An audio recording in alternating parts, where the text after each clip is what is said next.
Salam sejahtera Bapak, Ibu, dan Saudara-saudari. Mari kita memuji Tuhan dan kita bernyanyi.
Kasih karunia dan damai sejahtera yang dari Allah Bapa dan dari Tuhan Yesus Kristus yang menyertai kamu sekalian.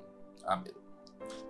Bapak, Ibu, dan Saudara-saudari, firman Tuhan untuk kita saat ini yaitu yang tertulis dalam Lukas 19 ayat 3. Ia berusaha untuk melihat orang apakah Yesus itu, tetapi ia tidak berhasil karena orang banyak, sebab badannya pendek. Demikian pembacaan firman Tuhan, Bapak, Ibu, dan Saudara-saudari. Zakheus adalah seorang pemungut cukai yang pada waktu itu pekerjaan tersebut sangat dibenci oleh orang. Kenapa dibenci orang? Karena di samping Zakheus seorang yang bekerja di tengah-tengah pemerintahan Romawi, Zakheus juga dipandang sebagai orang yang sering memungut cukai, dan dari hasil pemungutan cukai itu, orang biasanya akan dilabeli sebagai orang-orang yang suka merampas hak milik orang lain. Sehingga masyarakat pada waktu sangat membenci orang-orang pemungut cukai pada waktu itu, karena mereka bekerja di atas pemerintahan Kekaisaran Romawi dan juga bertugas untuk meminta pajak atau cukai dari masyarakat pada waktu itu. Oleh sebab itu, mereka tidak akan pernah dibiarkan lewat begitu saja, atau akan selalu ditolak ketika hadir tengah-tengah masyarakat atau dibuli. Dan ketika itu Yesus sedang berjalan menuju tempat kediaman Zakheus atau tempat dia tinggal, kotanya, dan Zakheus mendengar bahwa Yesus akan datang ke sana. Dan orang sangat banyak sekali yang ingin melihat Yesus, dan Zakheus juga berusaha untuk melihat Yesus, dan kebetulan tubuhnya pendek. Namun tidak berakhir di situ, di mana Zakheus juga dengan penuh semangat mencari cara untuk bisa melihat Yesus dengan memanjat sebuah pohon yang dia dapatkan di sana. Dan dengan apa yang dilihat oleh Yesus, Zakheus sudah ada di atas pohon karena tubuhnya pendek, maka Tuhan Yesus juga langsung berkata kepada Zakheus bahwa dia akan menginap di rumahnya untuk satu malam. Inilah akibat dari usaha karena percaya kepada Tuhan, Bapak, Ibu, dan Saudara-saudari.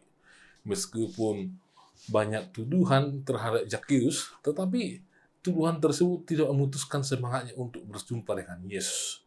Ataupun meskipun pada waktu itu Zakheus memang termasuk orang yang menengah ke atas, namun Zakheus tidak fokus hanya untuk mengerjakan apa yang dikerjakannya sehari-hari, tetapi ketika dia mendengarkan berita tentang hadirnya Yesus di kota mereka, Zakheus juga berusaha semaksimal mungkin untuk bertemu dengan Yesus. Dan hasil dari usahanya itu membuahkan hasil, di mana Tuhan Yesus menginap di rumah Zakheus. Bapak, Ibu, dan Saudara-saudari, dari sini kita mau lihat bahwa memang yang pertama, apapun yang terjadi di tengah-tengah dunia ini, marilah untuk fokus kepada Tuhan. Bapak, Ibu, dan Saudara-saudari, marilah fokus untuk bertemu dengan Tuhan, karena perjumpaan kita dengan Tuhan itu, baik melalui doa atau melalui ibadah kita itu, akan membuahkan hal yang baik dengan kehidupan kita, Bapak, Ibu, dan Saudara-saudari. Dan yang kedua, kita lihat di sini, Zakheus tidak fokus hanya mencari atau memungut pajak pada waktu itu, atau mengerjakan pekerjaannya. Tapi ketika dia mendengar berita tentang hadirnya Yesus, dia dengan semangat dan fokus ke sana. Artinya Bapak, Ibu, dan Saudara-saudari, memang sangat perlu sekali segala sesuatu itu untuk kebutuhan kita. Tetapi juga sangat perlu dan sangat penting untuk menyisakan waktu kita atau mempersembahkan waktu kita, kesempatan kita untuk berjumpa dengan hadirat Yesus ketika ada waktu kita untuk melihat Dia, Bapak, Ibu, dan saudara-saudari. Ada waktu kita untuk beribadah, ada waktu kita untuk berdoa. Sehingga hidup kita ini akan selalu di dalamnya Kristus hadir. Kristus memasuki hidup kita sehingga kita penuh sukacita. Sebagaimana Zakheus. Dan ketika Zakheus di tengah-tengah rumahnya itu mendengarkan apa yang dikatakan oleh Yesus, maka Zakheus juga dengan ringan atau dengan sangat mudah membagikan harta yang ada padanya ke berbagai orang yang ada pada waktu itu. Dan orang-orang yang dikuasai oleh Tuhan, yang di dalam dirinya Tuhan hidup, maka dia akan sangat mudah berbagi dengan siapapun. Mari Bapak, Ibu, dan saudara-saudari, mari tetap kita memikirkan hal yang terpenting dalam hidup kita, yaitu berjumpa dengan hadirat Tuhan. Amin.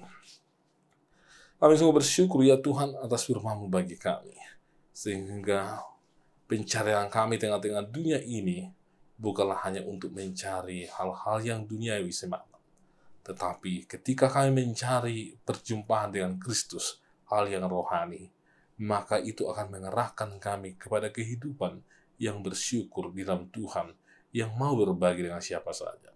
Dan terima kasih ya Tuhan karena Engkau mau hadir di tengah kehidupan setiap orang sebagaimana Zakheus, sehingga kami ya Tuhan akan membuahkan buah-buah kehidupan yang baru. Kami juga berdoa ya Tuhan buat setiap jemaat-Mu, berkatilah, lindungilah mereka, berikan kesehatan dan kekuatan. Dan Tuhan yang memberkati jemaat-Mu yang dalam penderitaan akibat penyakit dan persoalan-persoalan kehidupan mereka. Dan Tuhanlah hadir di tengah-tengah kehidupan mereka, supaya sukacita dirasakan di tengah-tengah kehidupan mereka, sebagaimana Zakheus yang merasakan sukacita ketika Kristus hadir di tengah-tengah rumahnya. Tuhan, ampuni kami atas segala dosa kami, sehingga kami layak di hadapan hanya Yesus kami berdoa dan mengucap syukur. Amin. Anugerah dari Tuhan Yesus Kristus, kasih setia dari Allah Bapa dan persekutuan Roh Kudus menyertai kamu sekalian. Amin.